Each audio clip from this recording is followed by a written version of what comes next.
Bonjour, bienvenue à la présentation du cadre réglementaire pour la requalification du site de l'hôpital Royal Victoria. Mon nom est Charlotte Orny, conseillère en aménagement à l'arrondissement de Ville-Marie. La requalification du site du Royal Victoria fait l'objet d'une démarche de planification concertée depuis 2019. C'est une démarche qui est prévue par le plan d'urbanisme de la ville de Montréal et par le plan de protection et de mise en valeur du Mont-Royal et qui prévoit que lors d'un projet majeur de réaménagement d'un site institutionnel situé à l'intérieur du site patrimonial du Mont-Royal, comme c'est le cas ici, plusieurs parties prenantes doivent collaborer à sa planification. Un comité conjoint a donc été formé, associant la Société québécoise d'infrastructure, ou SQI, l'Université McGill, le ministère de la Culture et des Communications et la Ville de Montréal, représentée par l'arrondissement de Ville-Marie, le service de l'urbanisme et de la mobilité et le bureau du Mont-Royal. Le comité a pu suivre l'élaboration des documents produits par chacune des parties aux différentes étapes de la planification. Tout d'abord, le diagnostic du site et la définition d'orientation, puis l'élaboration du plan directeur de la SQI, incluant le projet de McGill, le nouveau VIC, également la définition des outils de mise en œuvre au niveau municipal, et enfin, l'étape actuelle, soit la consultation publique tenue par l'OCPM. Pour mener ce processus, la ville a développé une approche générale, un positionnement pour aborder la requalification du site.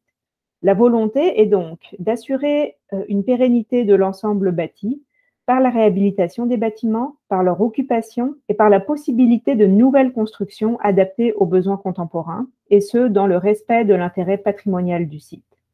C'est également de garantir l'ouverture au public des espaces extérieurs, la création d'espaces verts sur le site, la protection et la mise en valeur des milieux naturels existants, et enfin, garantir une vision d'ensemble de l'aménagement et de l'évolution du site. Cette approche est détaillée notamment dans les balises d'aménagement définies par la ville. Les outils de mise en œuvre mis en place par la ville sont le cadre réglementaire et l'entente de développement. Pour le cadre réglementaire, il est constitué d'abord du plan d'urbanisme de la ville qui doit être modifié pour intégrer les éléments nouveaux amenés par la requalification du Royal Victoria. Ces modifications seront transposées dans le règlement d'urbanisme de l'arrondissement. Mais c'est surtout un règlement spécifique au projet qui vient encadrer les interventions à venir.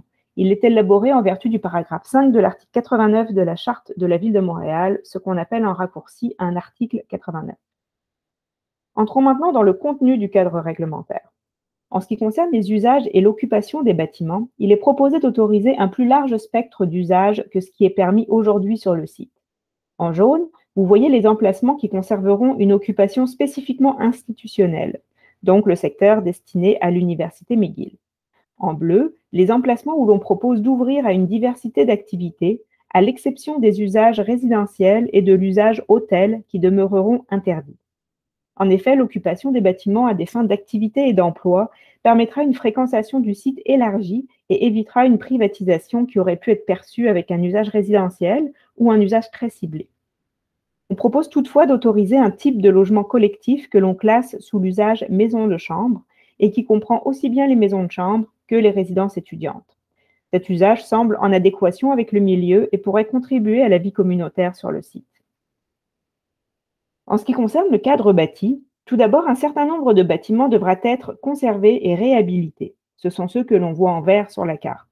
Il s'agit de l'ensemble bâti qui donne sa cohérence au site, notamment les bâtiments construits avant la Seconde Guerre mondiale.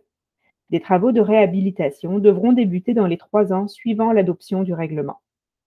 Le mur d'enceinte de l'ancienne Villa Ravenscrag, à l'ouest du site, ainsi que les clôtures et pilastres le long de l'avenue des Pins, et identifiés sur la deuxième carte à droite, doivent être également conservés.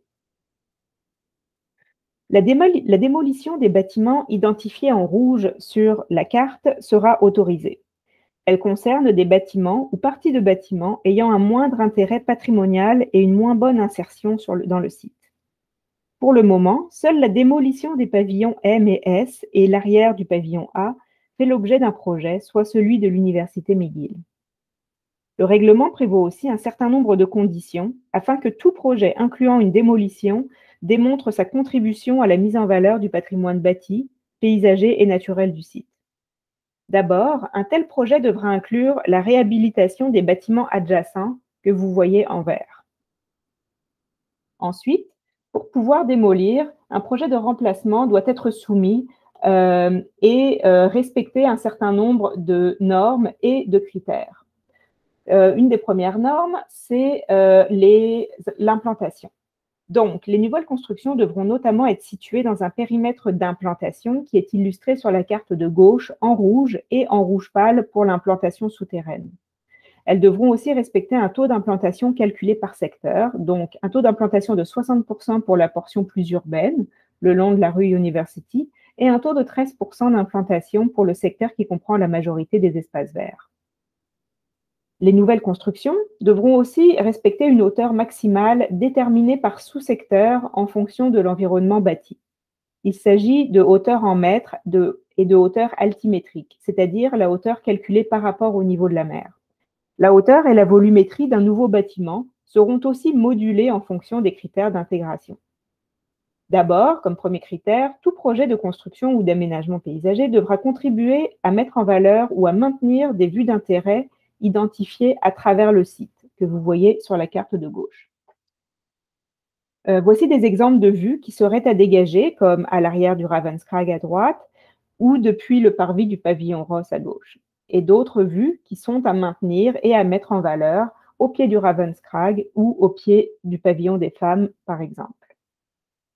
Ensuite, des critères d'évaluation généraux et des critères spécifiques à des sous-secteurs déterminés sont aussi énoncés dans le règlement du Royal Victoria.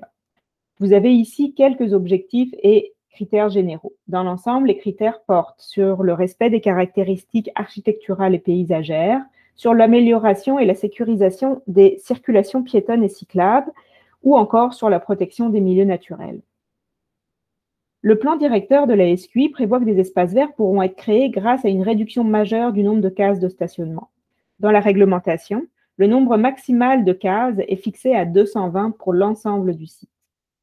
Le remplacement a été choisi afin que les stationnements aient le moins d'impact possible sur le paysage, les milieux naturels et sur les cheminements piétonniers. Des exigences liées aux matériaux de revêtement et à la plantation d'arbres dans les aires de stationnement visent à rencontrer les plus hauts standards en matière de stationnement écologique. Les boisés, identifiés sur la carte de gauche comme secteur A, sont des milieux naturels qui devront être conservés ou mis en valeur. Les parvis, identifiés comme secteur B, sont des espaces verts où toute construction sera interdite. Le plan des toits verts que vous voyez à droite, qui sont prévus dans le projet de l'Université McGill, est inclus dans le règlement et l'épaisseur de substrat des toitures végétalisées est également fixée. La réglementation proposée prévoit enfin la possibilité de reconstruire une piscine sur le site à titre d'équipement collectif. La piscine actuelle, fermée depuis 2013, ne peut pas être mise en état et il faudra en reconstruire une nouvelle. Le projet de piscine ne relève pas de la SQI et devra être porté par la Ville de Montréal avec la collaboration de la SQI puisque le terrain lui appartient. Finalement, différents aspects qui ne peuvent pas être pris en charge dans un règlement d'urbanisme pourront figurer dans l'entente de développement. Parmi eux, les questions d'aménagement des abords du site pour assurer la sécurité des piétons et des cyclistes, notamment l'avenue des Pins, l'accès public aux espaces extérieurs, l'intégration de la piscine publique ou encore la gouvernance pour le suivi du plan d'action. Cette entente doit être encore négociée. Concernant les prochaines étapes, à la suite de la consultation publique et du dépôt du rapport de l'OCPM, des modifications pourront être apportées au plan directeur et aux outils de mise en œuvre en fonction des mémoires et des recommandations. Le processus d'adoption des règlements se poursuivra au conseil municipal et l'entente de développement sera signée en parallèle. Une fois le cadre réglementaire en vigueur, les demandes de permis pourront être reçues. Elles devront être conformes aux normes et respecter les critères de la nouvelle réglementation. Voilà qui clôt cette présentation. Merci de votre attention.